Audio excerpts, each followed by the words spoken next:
It's not going on to the stream, right? Oh, it is. Okay, so we are live from the Safari Veterinary Care Center in League City, Texas. I see we have one viewer. So my name is Dr. Mark Massaro. I'm actually one of the newest employees here. I just got hired a few days ago. I hail from New Jersey, but am moving down to Texas, moving down to League City. So waiting for my Texas license to come through. So in the meantime, I'll be explaining a little bit some of the things that have been going on in the hospital. And this is actually a live look at one of our surgery rooms right now. That's Dr. Garner. And right now he's working on this cattle dog. So she's a middle-aged female spayed cattle dog, and she has chronic ear problems. And so over and over again, she's been getting ear infections and just really irritated. And what we've found is deep down in that ear, there's actually some hair that is stuck. And so what Doc is doing is something called otoscopy. And so if you think of oto meaning ear and scopy or scopy, in this case how you pronounce it, meaning camera or scope, basically we're taking a really small camera. You can think like a colonoscopy in people. And we're feeding it down the ear canal so he can actually see what's going on all the way down that ear. And he's actually now feeding in a little instrument, like a little grabber. If you can imagine those little, T-Rex grabbers that you can use when you're a kid. He's feeding in these little forceps that are going to go all the way down to the base of the ear. He's going to try to grab onto that hair and remove it, which will hopefully help fix this ongoing, lingering problem for this dog.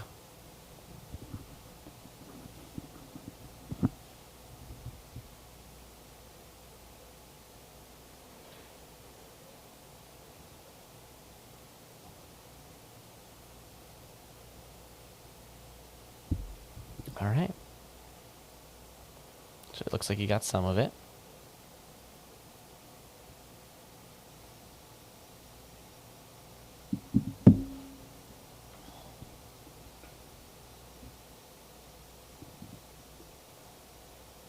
All right, and now we have a live look at our rehab center.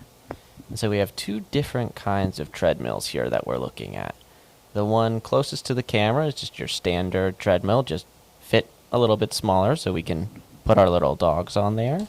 And on the treadmill, we have Watson, who is very cleverly dressed ahead of time for Halloween. And as you can tell, he's got some wheels.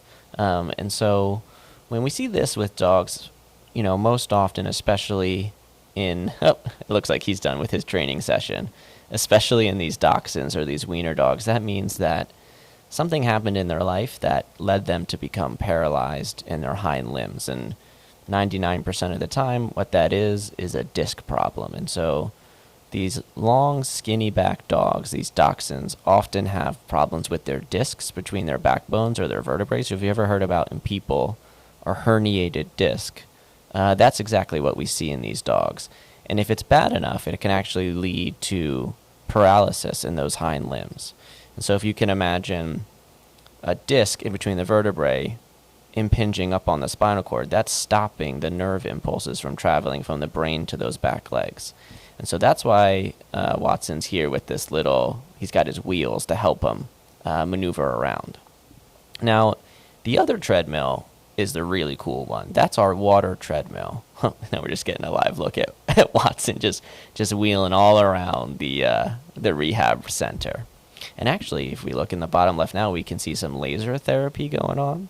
That's really cool. So we have cold laser here that promotes healing in these rehab patients.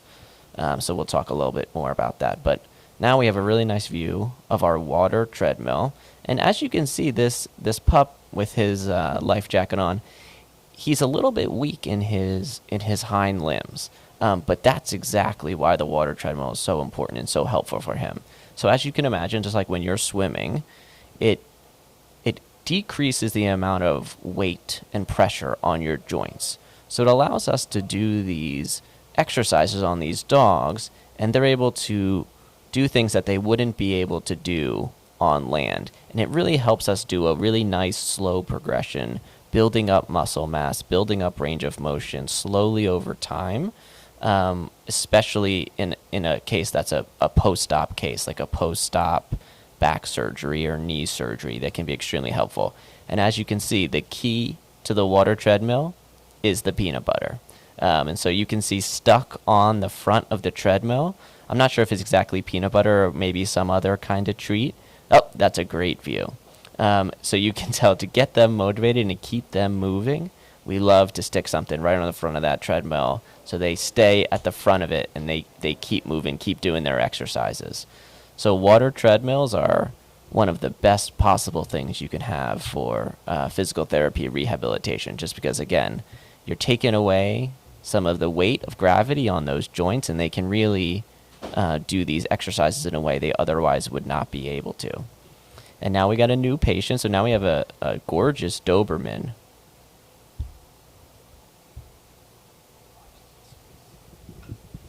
This is the live stream. That's later.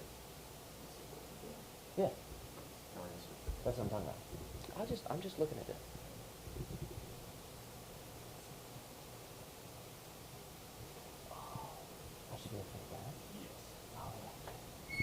Okay, so I was looking at the wrong screen.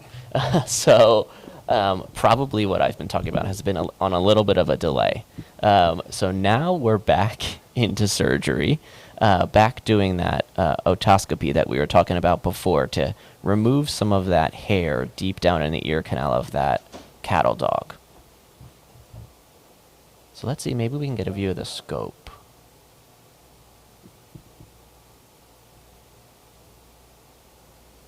Awesome, here we go. I have my partner here, Jeff. You can't hear him, but he's a master of live streaming and switching from this camera to that camera. All right, awesome. We got a view of the scope, so here we go. We're moving down the ear canal. So you can see little bits of hair here, but that's not quite where we want to get to. We want to get all the way down to the base of the ear canal.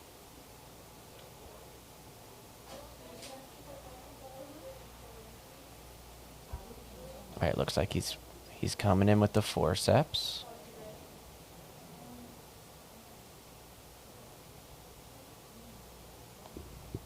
Yep, awesome. So he grabbed a nice chunk of hair and he's removing. Yep, so now we can actually see he's now pulled that out. He's handing it off to his technician who's removing that hair, and now he's going to go right back in with those forceps. So again, we got a live view of the scope. It looks like they're still cleaning it off a little. And as you can see, there's a light on the end of that scope. So that really is important. When we're deep down in that ear canal, as you can imagine, that's a deep, dark place. The fact that we have that light on there really illuminates the whole ear canal and lets us see what we're doing. So hello to our two viewers, one of which I know is Melinda, our stem cell technician. Just gave me a big thumbs up from the other room. So hopefully we'll start doing this live streaming thing, especially in the mornings, quite regularly. And like I said earlier, my name is Dr. Mark Massaro. I'm one of the newest hires here. And at least up until I get my Texas license, I'm moving here from the Northeast, from New Jersey. You might be hearing from me quite a bit on these live streams.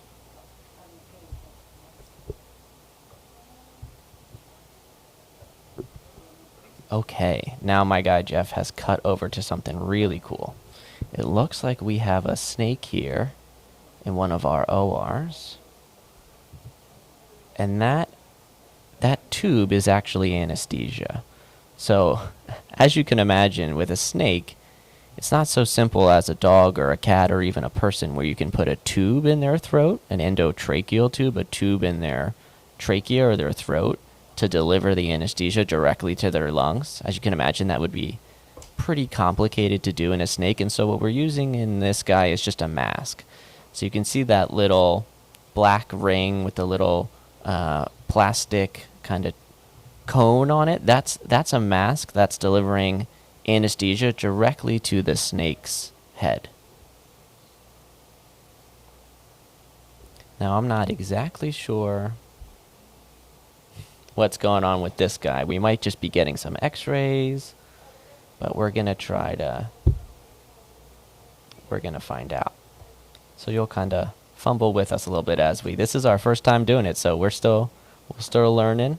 Just want to go back and forth throughout the hospital because we got so much going on. Yeah, it's like Jeff just said. I don't know how much you guys can hear him, but we have so much going on. We have 12 different cameras stationed all throughout the hospital, and there's always something really interesting going on.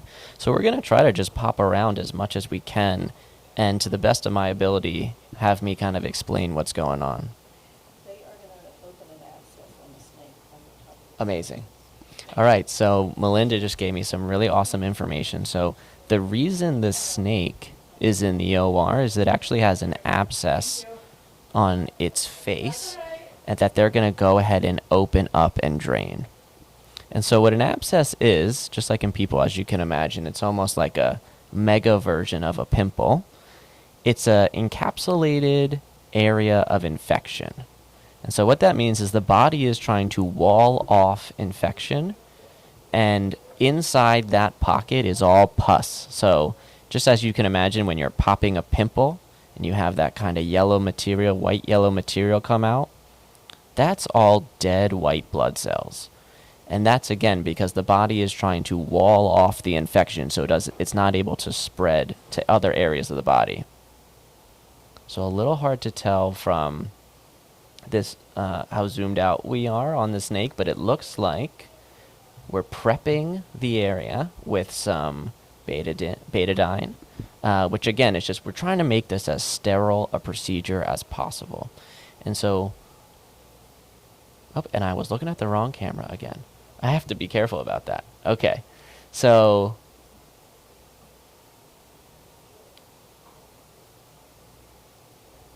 this is Dr. Banuelos. She's one of our vets here. She is very skilled at treating a number of different species.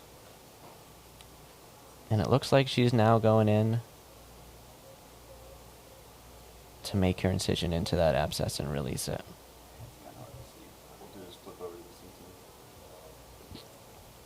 Okay, now we're flipping over to the CT scanner.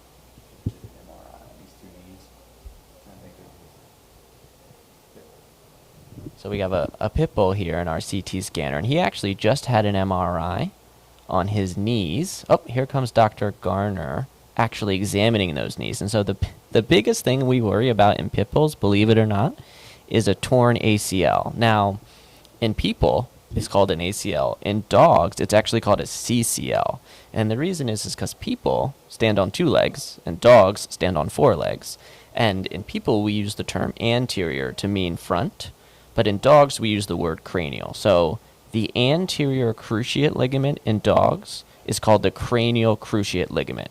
And the number one most common orthopedic injury that we see in these guys, especially pit bulls, especially Labradors, is a tear in that cruciate ligament. So Doc just let me know it's the left. So what he was just doing there is he's feeling both knees. And so most likely what happened is this dog came in for limping. And again, if you imagine a baseball player rounding second base to go to third and quickly turning, they can tear their ACL. Now, that can happen in dogs as well. If they, see a squirrel and take off, they can tear that ligament.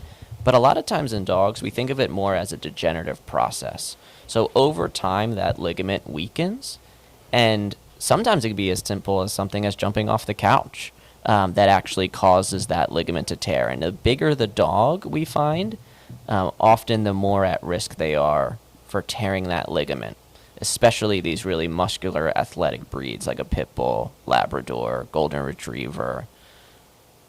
And so Doc just let me know when he was feeling those knees, basically what he's feeling for is he's trying to see if he can slide the tibia or the shin bone in front of the femur or the thigh bone. And that's exactly what that ligament prevents. So normally your cruciate ligament, again, the ACL in people or the CCL in dogs, prevents that tibia from sliding forward. Now, when that ligament is torn, you actually can push that bone forward, that shin bone forward, in a way that you shouldn't be able to otherwise. And that is something called cranial drawer. And that's the test we use to figure out if they've torn their ligament. And so Doc just did that on both of this pup's knees, and he actually was able to get a positive drawer in the left knee, confirming a cruciate tear. So now we're just going to even confirm it even further with some imaging, which is the CT scan. All right, now we're back with the snake. Let's see what's going on with Dr. Bonuelos and this snake and the abscess. Kind of hard to tell. So it looks like she's maybe doing some suturing.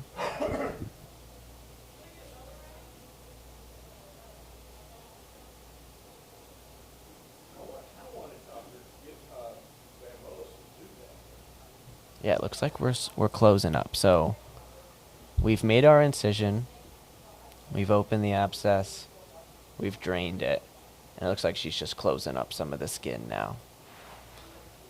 So as you can tell, of course, this is a little bit of a precarious situation to be in with having a snake in surgery. But again, it's hard to, you can't tell right now because the anesthesia mask has actually been moved off to the side. But this this snake, my history came out there. This snake is still anesthetized. So even if it's not actively breathing in that inhalant, that anesthesia gas, it's still asleep from the gas it's been breathing in. So that's why she's able to actually go in and place some of these sutures when the mask isn't on the head. And you can even see our technician manipulating the head for her.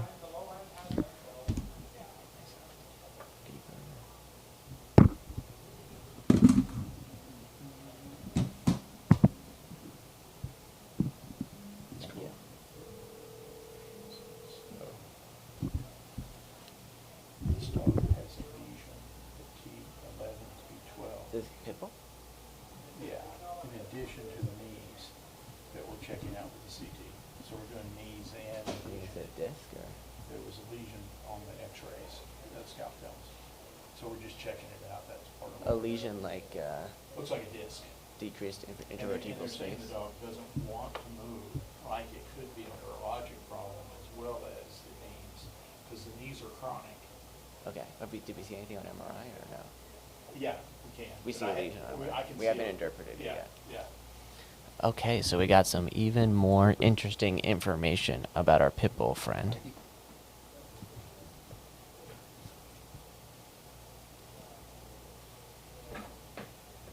Let's switch over to the CT. So now we're looking at this CT scan of this pit bull.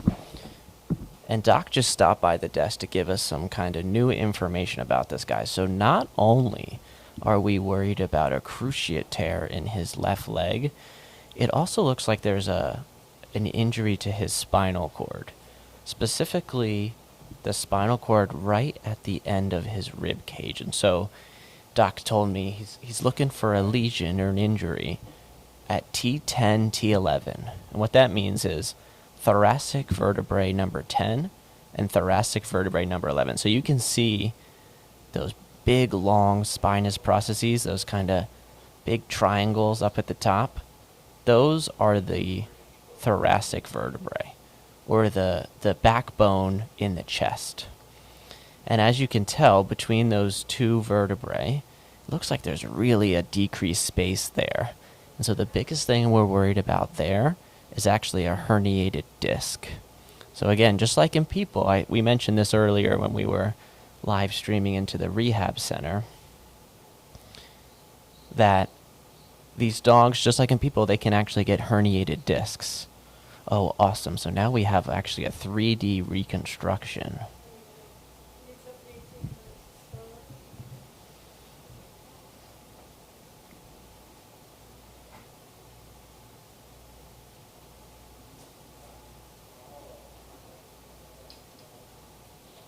So you can see that bone, you can see each backbone looks pretty normal except for that one right in the middle. looks like there's been a significant amount of remodeling done to that bone. So now we're looking at the top. Imagine this is the top of the dog's spine. So if you run your hand down the top of your dog's back, that's what those little points are. And then right in the middle, it does look like something has happened here with these vertebrae. I'll wait before I jump to any conclusions. I'll wait from some confirmation from Doc about what we think exactly is going on here. I know we were worried about a potential disc, but we're going to use the imaging not only from the CT but also from the MRI to really zero in on what exactly the issue is. All right, now we have a live look at our stem cell lab, and this is actually one of the coolest, most unique parts of our hospital.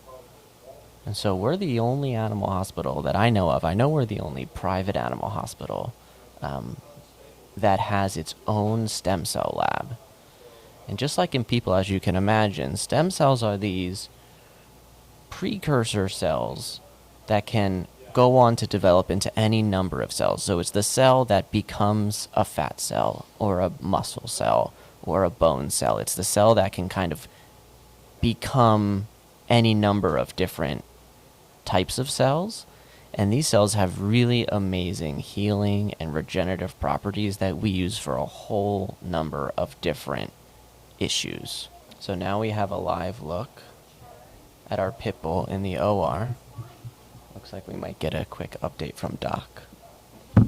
No, I was just gonna say, did you see the lesion on that dog? What was that? It was an old fracture. It's an old fracture that's calloused. Calcified. Okay, fantastic. So not an issue. Not an issue. Then he is preparing to ship stem cells to a dog with immune-mediated hemolytic anemia that he shipped 2 hours yesterday, and their delivery then is cut in half. Do you know where in the country? We're shipping to, I forget where, it's East Coast, but I can't remember. That's fine. Okay, 2 awesome new updates. One from Doc. I didn't end up using all That, those cells. I'm just see if we looking can at the knee. cut back to the 3D So model. you've got more cells that go- So you're gonna go- I didn't want to speak out of turn, and I'm glad I didn't, because that lesion on those thoracic vertebrae is actually not an issue for this guy. So that bony remodeling that we were talking about earlier is actually a very old fracture that has calloused and calcified.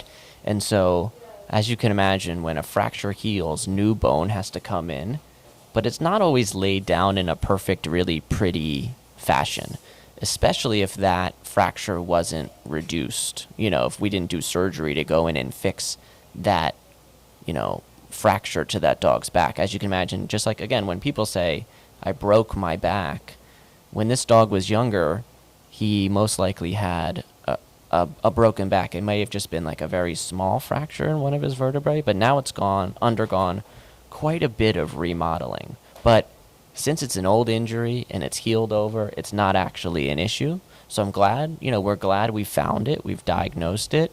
It's not something that we're going to need to really do a lot of further investigation or treatment for. We're going to focus back in on that knee.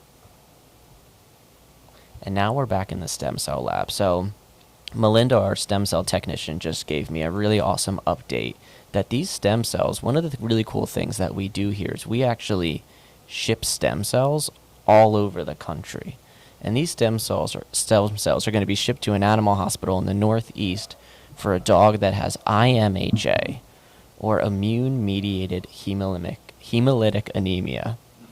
And that's one of the worst diseases we see in dogs.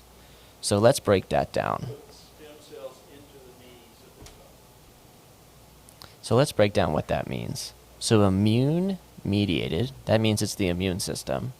Hemolytic anemia. So hemolytic means it's lysing red blood cells or exploding red blood cells, and anemia means it has a low red blood cell count. So we've now switched back over to the pit bull. We'll talk more about IMHA in a minute, but this is really cool what's going on here. So Doc is actually going into this dog's knee and injecting some stem cells. And like we mentioned earlier, these stem cells really have these amazing anti-inflammatory, regenerative, and healing properties. So really, anytime we have an injury to the spinal cord, to a tendon, to a ligament, one of the really cool things we can do here, potentially short of surgery, is to inject stem cells right into that knee to get those really awesome healing, anti-inflammatory, regenerative properties right at the site of the injury. Now, this dog may still require surgery depending on how severe the injury is, but first things first, let's try stem cells and see what response we get.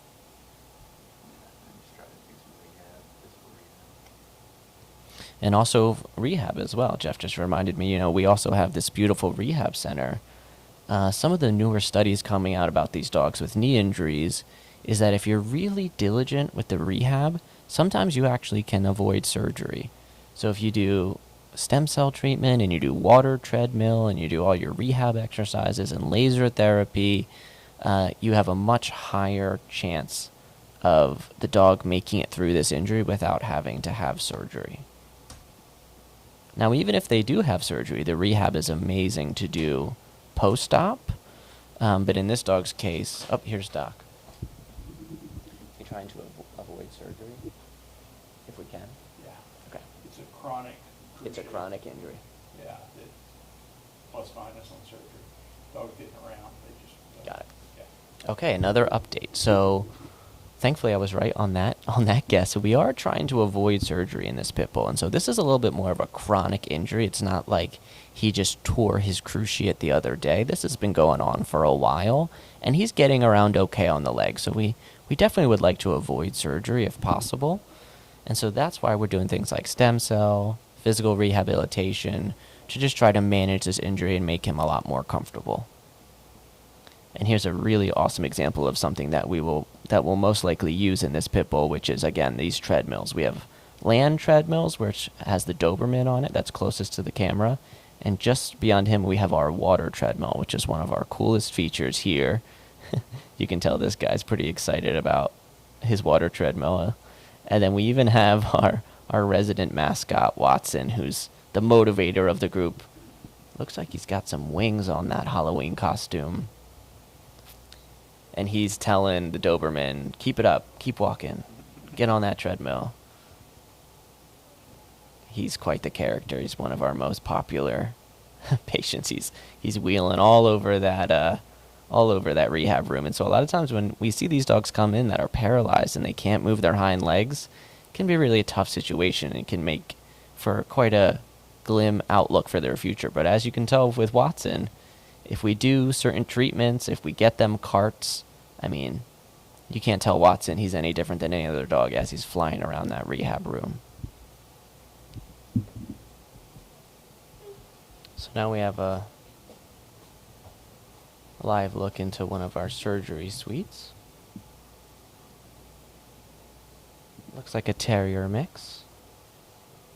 Looks like we're just doing some shaving, getting ready for surgery.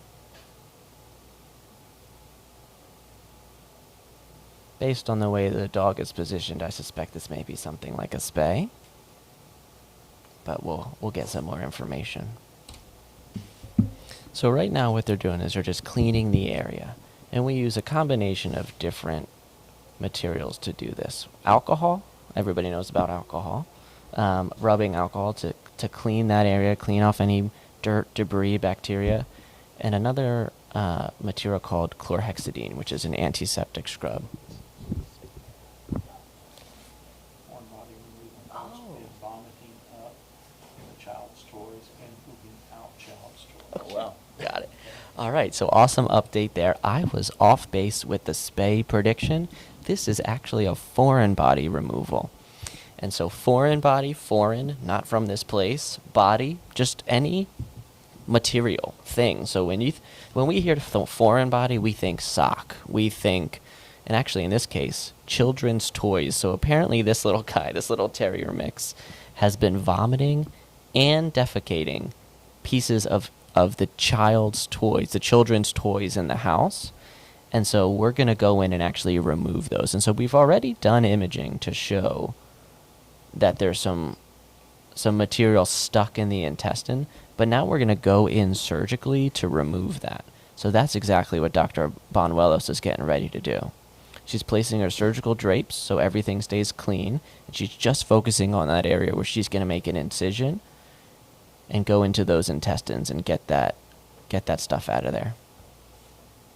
All right, now we're switching over to our MRI machine.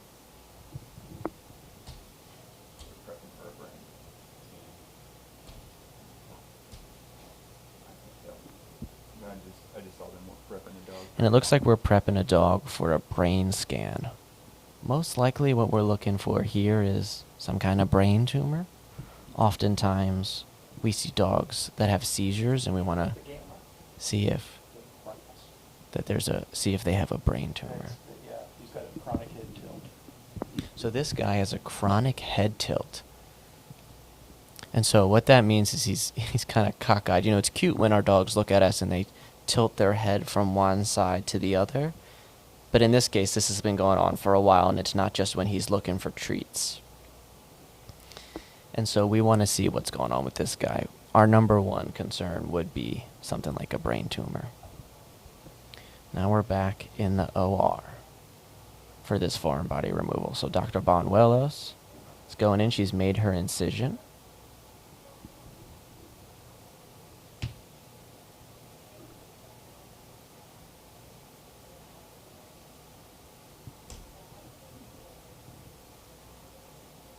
Looks like she's just trying to isolate the part of the intestines where the problem is.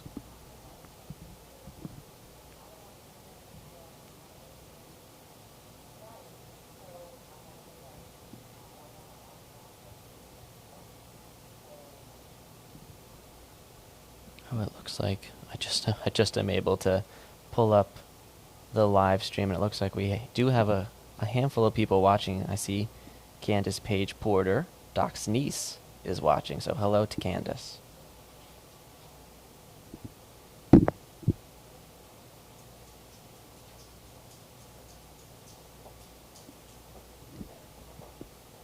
So again, just since we do have a couple more viewers, just to introduce myself, my name is Dr. Mark Massaro. I'm the newest vet here at Safari. I just moved to Texas a couple days ago from New Jersey. So a little bit of culture shock, but really quite excited by all the cool opportunities here.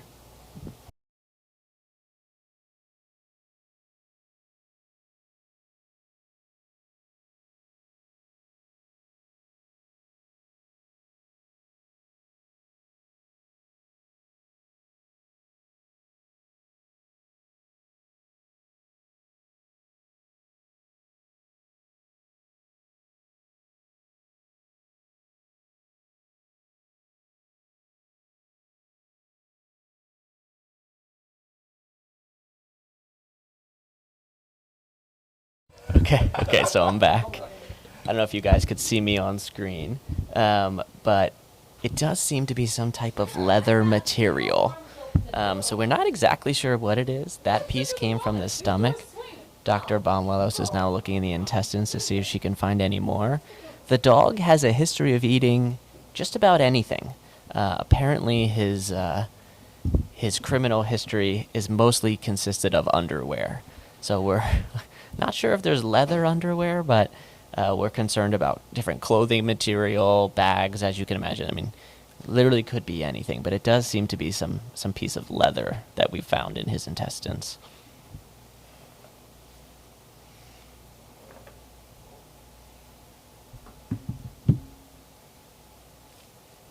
Got the mic for a second. I gotta figure this out.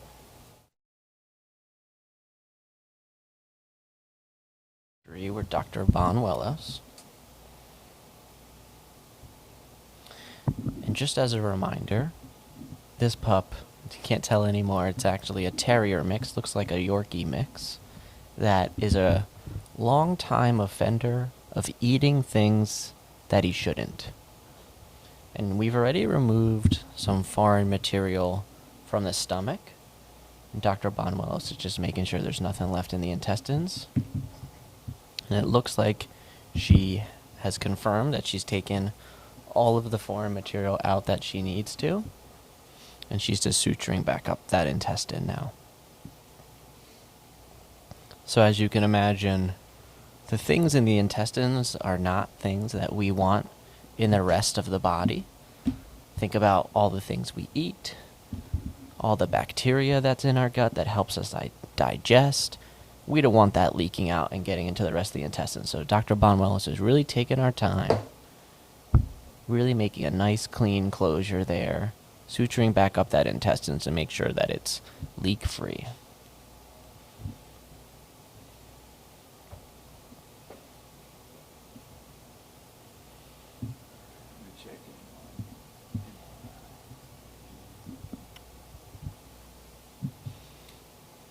Alright, just checking in on MRI. Just as a reminder, this is the dog that has a chronic head tilt. And we're doing an MRI to see if we can find a cause for that. Our number one concern would be something like a brain tumor. But we also worry about things like encephalitis, which could be infectious in origin, like a bacterial encephalitis or viral. Could also be inflammatory. But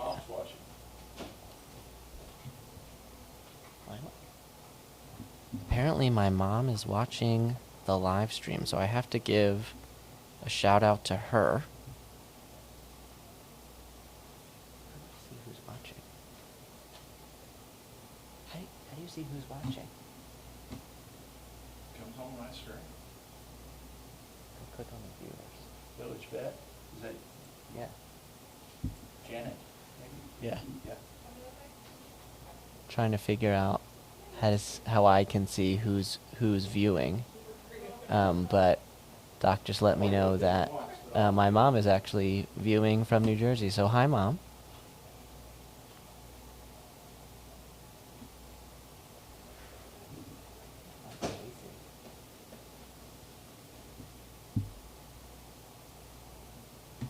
And Callie Brennan McGowan, watching from Washington, D.C. All of my pets are my favorite.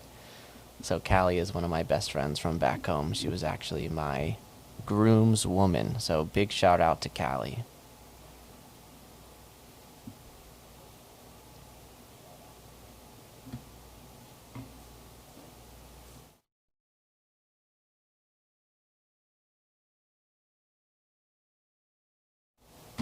Yeah, as a reminder, I can see live any comments you guys have. So if you have questions about what's going on in the hospital, feel free to comment right on this live stream and can hopefully address some of your questions.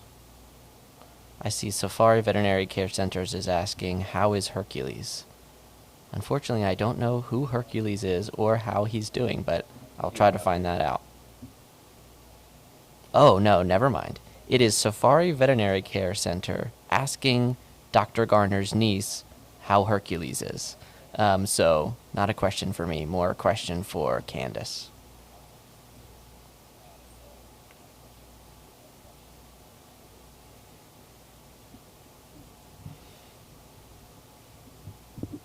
Alright, so we're still with Dr. Bonwellos, just suturing up that intestine. Maybe we can jump over to rehab. It looks like we have a couple dogs on a couple treadmills. My main man Jeff here. Awesome. So now this guy in the water treadmill is quite excited about his physical therapy exercises. But it looks like we have a collie on this treadmill closest to us. This is the land treadmill. And as you can tell, that's our... what's the famous collie? Timmy fell down the well. I'm blanking on that famous collie's name.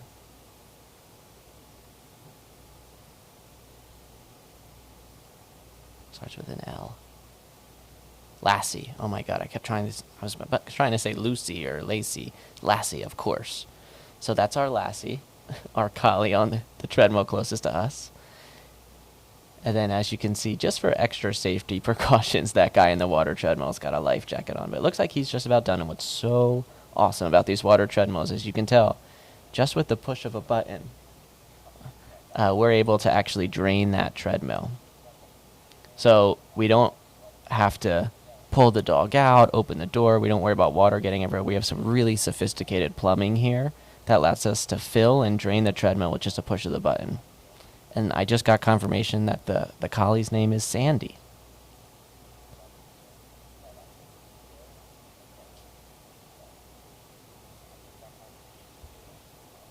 So here's another view of our two pups on our treadmills. Sandy really giving it her best effort on that land treadmill. As you can see, she's got her harness, which is clipped in to the side of the treadmill, just making sure she stays where she needs to be. But it doesn't look like she really needs it. It looks like she knows exactly what she's supposed to be doing. Again, just working on that range of motion. We have our special physical therapy assistants here that are monitoring them. So as you can imagine, a lot of these exercises can be done at home, but it's just even better when you're able to bring them into a professional rehab setting where we have people monitoring. We have multiple types of treadmills, medicine balls, cavaletti poles, all kinds of really fun equipment here. And it looks like that pup has finished his water treadmill and Mom is drying him off. Watson is in the corner as our motivational speaker. Make sure everybody is doing what they're supposed to be doing at all times. Thank you, Callie. Lassie, yes, took me a while. And yes, Watson does have bat wings on his Halloween costume.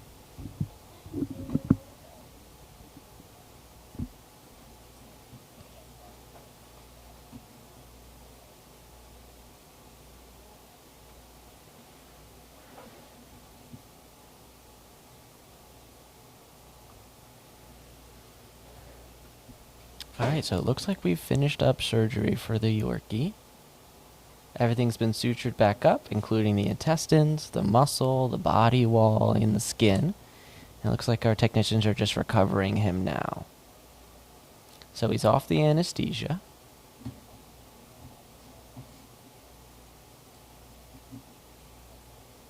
Just giving him a couple breaths of just clean air, no anesthetic gas in there, just to hopefully wake him up. We're back to our collie. Jeff's getting fancy with his transitions now. Fading, dissolving in from one camera to the next. Like I said, this is actually our first day. This is our first ever live stream. So you're going to learn with us, along with us, some different techniques. But we have 12 cameras all over the hospital. And again, my name is Dr. Mark Massaro. I am the newest veterinarian here at Safari Vets in League City, Texas. I just moved here this past week from New Jersey. So a little bit of a culture shock, but absolutely love the team here. Love all the high-tech equipment we have. We were just talking about getting a camera pointed at us in our little studio. We have all kinds of fancy switches to switch from one camera to the next. And like I said, my main guy, Jeff Birmingham, here helping me out. Don't know if we're going to get him on the microphone or not. Alright, so it's right about that time, noon, when we all break for lunch. So we're going to end the live stream here. This video should save. So you should be able to go and watch it back. And we'll see you again in the morning. Signing off, Dr. Mark Massaro and Jeff Birmingham.